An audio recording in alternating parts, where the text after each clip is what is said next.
നമ്മുടെ ഭൂമിയിൽ നിന്നും ദൂരെ നക്ഷത്രങ്ങൾക്കിടയിലൂടെ സഞ്ചരിച്ച ഒരു അത്ഭുത വനിതയുടെ കഥ കേട്ടാലോ?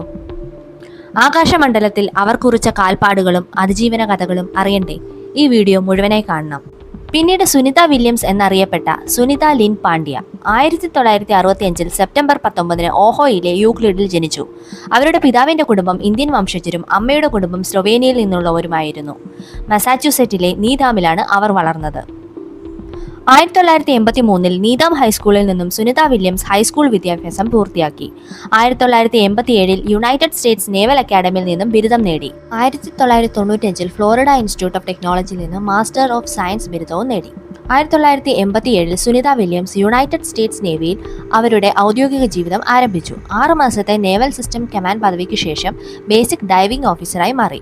1989 നേവൽ അവിയേറ്ററായി. 1992 ഫ്ലോറിഡയിലെ ചുഴലിക്കാറ്റിനെ തുടർന്നുണ്ടായ ദുരിതാശ്വാസ പ്രവർത്തനങ്ങളിൽ അവർ പങ്കെടുത്തു. 1993 ജനുവരിയിൽ US ടെസ്റ്റ് പൈലറ്റ് സ്കൂളിൽ അഡ്മിഷൻ ലഭിച്ചു. അങ്ങനെ ഡിസംബറിൽ കോഴ്സ് പൂർത്തിയാക്കി റോട്ടറി വിംഗ് എയർക്രാഫ്റ്റ് ടെസ്റ്റ് ഡയറക്ടറേറ്റിൽ പ്രോജക്ട് ഓഫീസറായി ജോലിയും നേടി. പിന്നീട് യുണൈറ്റഡ് സ്റ്റേറ്റ് നേവിയിലെ യുദ്ധക്കപ്പലായ USS സായിപാനിലെ എയർക്രാഫ്റ്റ് ഹാൻഡ്ലറും അസിസ്റ്റന്റ് എയർ ബോസുമായി. ഈ കാലത്താണ് അവരെ ബഹിരാകാശ പദ്ധതിയിലേക്ക് തെരഞ്ഞെടുക്കപ്പെടുന്നത്. 98 ജൂൺ മാസത്തിൽ സുനിത വില്യംസ് നാസയിലേക്ക് തെരഞ്ഞെടുക്കപ്പെട്ടു. അന്താരാഷ്ട്ര ബഹിരാകാശ നിലയത്തിന്റെ പ്രവർത്തനങ്ങളിൽ നേരിട്ടിടപെട്ടു. ബഹിരാകാശത്ത് ഏറ്റവും കൂടുതൽ പ്രാവശ്യം നടന്ന വനിത എന്ന ബഹുമതി കരസ്ഥമാക്കി. 2002 നീമോ 2 ദൗത്യത്തിൽ അംഗമായി. 2006 ഡിസംബർ 9 ഡിസ്കവറി ബഹിരാകാശ പേടകത്തിൽ സുനിത വില്യംസ് തന്റെ ആദ്യത്തെ ബഹിരാകാശ യാത്രയ്ക്ക് തുടക്കമിട്ടു. 2007 ജനുവരി 31 അവർ ആദ്യമായി ബഹിരാകാശത്ത് നടന്നു. പിന്നീട് ഫെബ്രുവരി 7, 9 ദിവസങ്ങളിൽ 2 നടത്തങ്ങൾ കൂടി നടത്തി. അങ്ങനെ 29 മണിക്കൂറും 17 മിനിറ്റും ബഹിരാകാശത്ത് നടന്ന് പുതിയ റെക്കോർഡിനുടമയായി.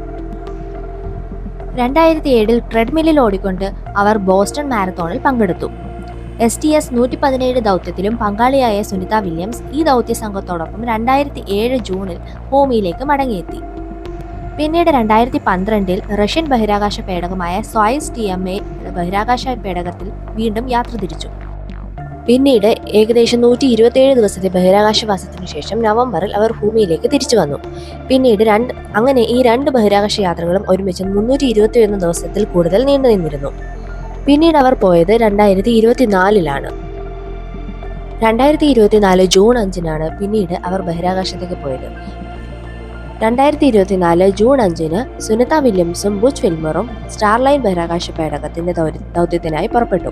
8 ദിവസത്തെ യാത്രയ്ക്ക് പുറപ്പെട്ട അവർ 9 മാസത്തോളം ബഹിരാകാശത്ത് ചെലവഴിക്കേണ്ടി വന്നു.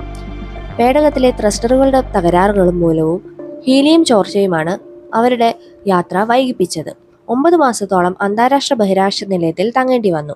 2025 മാർച്ച് 18 അവർ തിരിച്ചു ഭൂമിയിലേക്ക് എത്തിയത്. 2025 മാർച്ച് 18 സ്പേസ് എക്സിന്റെ ക്രൂ ഡ്രാഗൺ ക്യാപ്സ്യൂളായ ഫ്രീഡത്തിൽ ഭൂമിയിലേക്ക് മടങ്ങിയെത്തിയത്. ഫ്ലോറിഡ തീരത്ത് ക്യാപ്സ്യൂൾ വിജയകരമായി താഴേക്ക് പതിച്ചു. അവരുടെ ദീർഘകാല ദൗത്യം അവസാനിപ്പിച്ചു. ഒറിഗോണിലെ ഫെഡറൽ പോലീസ് ഓഫീസറായ മൈക്കൽ ജെ വില്യംസിനെയാണ് സുനിത വില്യംസ് വിവാഹം കഴിച്ചത്. ഇരുവരും വിവാഹിതരായിട്ട് 20 വർഷത്തിലേറെയായി. ഇരുവരും കരിയറിന്റെ ആദ്യ നാളുകൾ ഹെലികോപ്റ്ററുകൾ പറത്തിയിരുന്നു. സുനിത വില്യംസ് ഇതുവരെ 9 തവണ ബഹിരാകാശ നടത്തം നടത്തിയിട്ടുണ്ട്. ആകെ 62 മണിക്കൂറും 6 മിനിറ്റും ബഹിരാകാശത്ത് നടന്നതിന്റെ റെക്കോർഡ് അവർ സൃഷ്ടിച്ചു. ഒരു യാത്രയിൽ ഏറ്റവും കൂടുതൽ സമയം ബഹിരാകാശ നിലയത്തിൽ ചെലവഴിച്ച 3ാമത്തെ വനിത, ഏറ്റവും കൂടുതൽ സമയം ബഹിരാകാശ നടത്തം നടത്തിയ വനിത എന്നിങ്ങനെ നിരവധി നേട്ടങ്ങളുമായാണ് സുനിത വില്യംസിന്റെ മടക്കം. ഈ ചരിത്രപരമായ തിരിച്ചുവരവോടുകൂടി സുനിത വില്യംസ് വീണ്ടും വാർത്തകളിൽ ഇടം നേടി. ഈ വീഡിയോ ഇഷ്ടപ്പെട്ടാൽ ചാനൽ സബ്സ്ക്രൈബ് ചെയ്യണേ. താങ്ക്